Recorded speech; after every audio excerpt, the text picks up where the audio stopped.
Bonjour, mon nom est Jocelyn Benoît. Je suis chargé de cours à HEC Montréal et je suis en compagnie du professeur titulaire Omar Aktouf. Monsieur Aktouf est une sommité mondiale qui enseigne et qui écrit sur le management depuis une quarantaine d'années. En avril 2017, il donnait ses derniers cours de management à HEC Montréal et j'en ai profité pour lui poser des questions sur son héritage philosophique du management. La première question était, Monsieur Aktouf, faites-nous un résumé de l'évolution du management depuis l'Antiquité jusqu'à la Révolution industrielle et pourriez-vous mélanger à cette réponse votre propre passé de jeune berger en Algérie? J'ai eu la chance, entre guillemets, de vivre à peu près comme on vivait peut-être dans la préhistoire ou dans le Moyen-Âge. On habitait des bidonvilles. Je ne sais pas si vous savez ce que c'est un bidonville. Pour vous, c'est des mots, mais pour moi, ce n'est pas des mots. Je viens de ce que c'est. Manger avec les animaux, avec les chiens, boire l'eau stagnante de la pluie, tout ça, c'est ça, habiter les bidonvilles.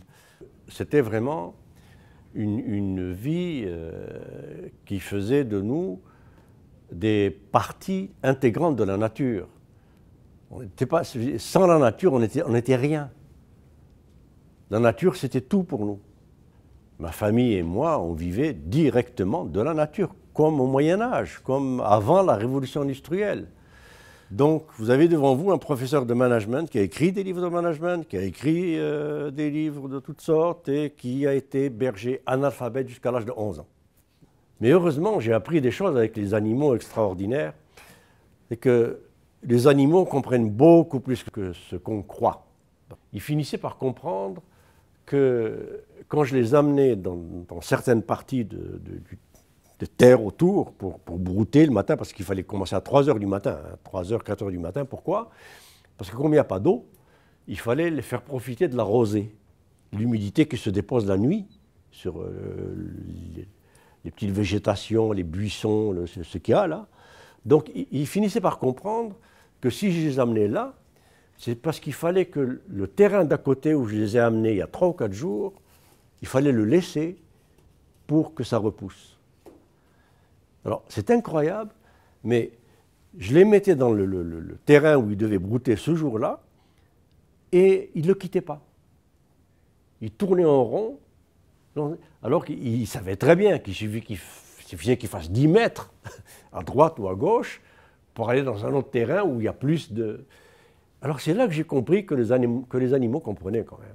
Alors pour revenir au management et au rapport avec tout ça, c'est que dans ce que j'ai vécu, c'est un peu comme l'Antiquité.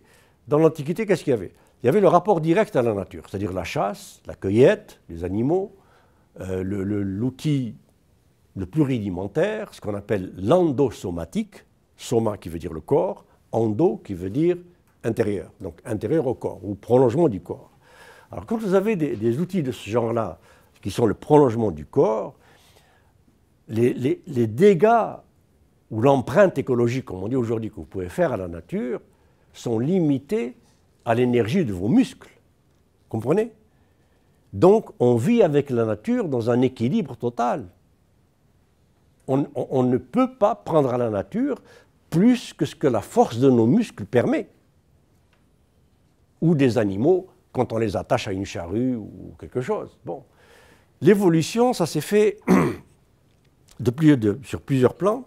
Un, sur le plan de l'outil, donc l'outil endosomatique, prolongement du corps. Ensuite, il y a eu, avec la révolution industrielle, l'outil exosomatique. Exosomatique, c'est-à-dire en dehors du corps. C'est la machine à vapeur, c'est le métier à tisser, etc. Et là, l'empreinte écologique de l'être humain commence à être plus grande. Parce que cet outil exosomatique, donc extérieur du corps, machine, mécanique, tout ça, a plus d'énergie que juste les muscles de l'être humain. Bon. Le deuxième axe, c'est la façon de compter les choses. 5000 ans avant Jésus-Christ, en Mésopotamie, quelque part en Asie mineure, on a découvert des tablettes, on appelle ça les tablettes d'Hammurabi, qui étaient deux choses. C'était un code de conduite, une espèce de code civil, si vous voulez. Bon. mais aussi les rudiments de la comptabilité. Et ces rudiments de la comptabilité n'ont pas bougé jusqu'à la révolution industrielle. C'est resté la même, ce qu'on appelait la comptabilité à partie simple, c'est-à-dire la comptabilité de caisse, ce qui rentre, ce qui sort. Donc c'est une comptabilité qui ne permet pas des notions comme les notions de coût de production, ou des notions comme profit, ou des notions comme salaire. Alors c'est là-dedans que j'ai vécu. Et ça s'est perpétué jusqu'à la révolution industrielle. La comptabilité à partie double, elle, est née au XIVe siècle, mais elle n'a été, au sud d'Italie, Luca Pacioli, mais elle n'a été utilisée qu'à partir du XVIIe en Flandre. D'abord, ensuite en Angleterre du Sud. Et pourquoi? Parce que c'est là qu'est née la révolution industrielle. C'est en Flandre, en Hollande, c'est les Pays-Bas actuels, et le sud de l'Angleterre avec les textiles, les premières manufactures. Tout ça a fait que l'économique que j'ai connu, moi, dans mon histoire personnelle, qui était intimement imbriqué avec le familial, la nature et la vie domestique. Il n'y avait pas de séparation entre le travail, le fruit du travail, ceux qui travaillent, on faisait tous tout ce qu'on pouvait, on partageait. Alors il y avait des règles de partage, ce qu'on appelait le cinquième, le khammes. Pour ceux qui connaissent en arabe, le khammes, khamsa en arabe, ça veut dire le cinquième, le 5, hein, donc un cinquième. Ça veut dire que le propriétaire de la terre, et mon père, et ceux qui travaillaient avec mon père, et ceux qui, etc., et c'était l'entraide, et tout le monde s'entraidait, tout le monde travaillait en main. Et donc, si la récolte était grande, tout le monde avait une grosse part. Si la récolte était petite, tout le monde avait une petite part, même le propriétaire. Parce que c'était par cinquième. Quoi qu'il arrive, tout le monde partage ce que la terre donne. Ça va? Pourquoi? Parce que le propriétaire de la terre, lui, comme au Moyen-Âge, il sait très bien que sans mon père et cette main-d'œuvre, sa terre ne lui produira rien. Comprenez? Donc il a intérêt à ce que mon père et les ouvriers agricoles, tout ça, les ouvriers d'ouvriers, les journaliers, il avait intérêt à ce qu'ils survivent. Donc le patron, le propriétaire terrien lui-même, acceptait d'avoir peu et laisser suffisamment aux autres pour qu'ils survivent. Parce que sans eux, c'est fini, même pour lui. Qu'est-ce qui caractérisait cette époque-là et comment on est passé de l'échoppe, de l'artisan, de ce partage où la sphère familiale, la sphère etc., tout ça était lié à la révolution industrielle? Eh bien, c'est une rupture totale, une rupture historique totale. Pourquoi? Si on prend l'échoppe de l'artisan, qui existait avant la révolution industrielle, donc ce qu'on appelle de façon fausse, erronée, l'ancêtre de la manufacture ou de l'usine, comment ça fonctionnait? Eh bien, à la tête, il y avait ce qu'on appelait le maître artisan. Qui devient maître artisan? Devient maître artisan celui qui fait un chef-d'œuvre. Alors, qu'est-ce que c'était un chef-d'œuvre? C'était, par exemple, si vous êtes cordonnier, eh bien, il faut faire des chaussures telles qu'on n'en a jamais vues avant. Des chaussures révolutionnaires, nouvelles.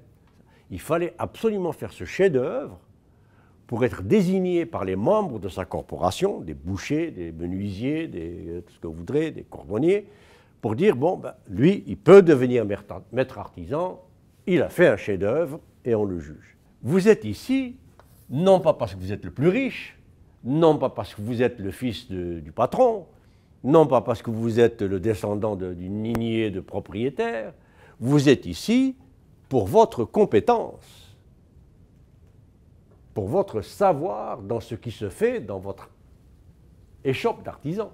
Vous faites les meilleures chaussures que n'importe qui. Et celui qui rentre ici, le plus bas dans l'échelle, l'apprenti, ben l'apprenti, il rentre là pour devenir un jour compagnon, c'était ça la hiérarchie, pour devenir un jour ouvrier, et puis un jour maître ouvrier, et ouvrir sa propre échoppe d'artisan. Alors regardez la différence par rapport à la révolution industrielle et par rapport à la manufacture, c'est que ici, la hiérarchie est linéaire. Dans la révolution industrielle et la manufacture, la hiérarchie est pyramidale. Ça, c'est une rupture de paradigme. Ça n'a rien à voir. Hiérarchie linéaire, ça veut dire je rentre apprenti pour obligatoirement un jour devenir compagnon, un jour devenir ouvrier et un jour devenir maître ouvrier. Donc on a non seulement une hiérarchie linéaire, non pas pyramidale, mais en plus une hiérarchie rotative, c'est-à-dire une hiérarchie où chacun, à son tour, prend la place de l'autre. Alors il y aurait une évolution ou une analogie entre ce que j'ai vécu, moi, enfant, donc le système de partage, alors entre le maître artisan, l'ouvrier, le compagnon et l'apprenti, il n'y avait pas de salaire et d'échelle de salaire et de choses comme ça. C'était le partage de ce que tout le monde produisait. Et ici, celui qui rentre ici, c'est pour obligatoirement un jour de venir ici. Dites-moi s'il vous plaît, si on prend General Motors, le PDG qui est ici, est-ce que l'ouvrier qui rentre ici est garanti un jour de se retrouver ici? Jamais. La hiérarchie est pyramidale et non rotative. Donc, il n'y a rien à voir. Alors, arrêtez de croire que c'est une évolution naturelle.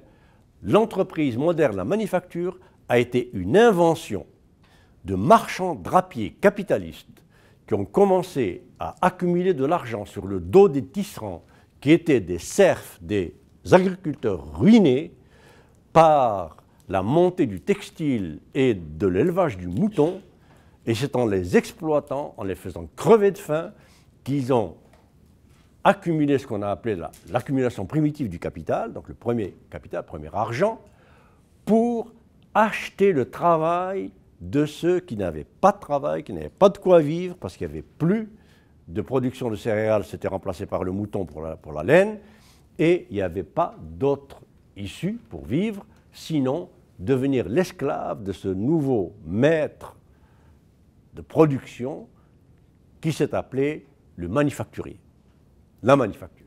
Alors, pour résumer, pour passer de la préhistoire, l'histoire, à la révolution industrielle, ce qui a tout chamboulé, le rapport à la nature à cause de cette évolution de l'outillage qui fait que l'empreinte écologique et les dégâts écologiques de l'être humain deviennent de plus en plus grands, et 2, l'évolution de la comptabilité qui a fait que la comptabilité à partie double a permis ce qu'on a appelé le salariat. Parce que la comptabilité à partie double permet ce qu'on appelle la comptabilité analytique. Et la comptabilité analytique permet de classer, de différencier entre ce qui est coût et ce qui est actif, ce qui est investissement, etc. Donc, à partir de là, on a inventé quelque chose que Max Weber appellera la calculabilité des actes humains. C'est ça, la grande victoire de la révolution industrielle. C'est un recul dans ce qu'il y a d'humain chez l'être humain, c'est-à-dire que l'être humain est passé de membre d'une communauté où tout le fruit de ce qu'on appelle la gestion et l'économie se partage, à une situation où il y a quelqu'un qui prend ce qu'il veut et qui donne à l'autre, celui qui travaille pour lui, ce qu'il a calculé comme valeur pour ses actes. Alors, s'il vous plaît, dites-moi, comment peut-on mettre un chiffre sur un geste humain? Un acte humain, ça s'apprécie, ça ne se calcule pas. Comment peut-on mettre un chiffre sur le geste que fait une dactylographe qui tape une lettre à la machine? Ça vaut combien, ça? Ben, on met ce qu'on veut, c'est l'arbitraire, c'est le rapport de force. Alors la nouvelle chose que va apporter la révolution industrielle, qui est terrible, c'est le règne du rapport de force.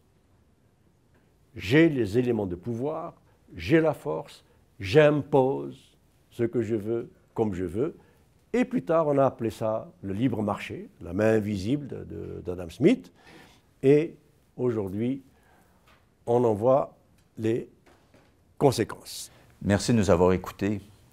La prochaine capsule portera sur l'évolution du management de la révolution industrielle à aujourd'hui.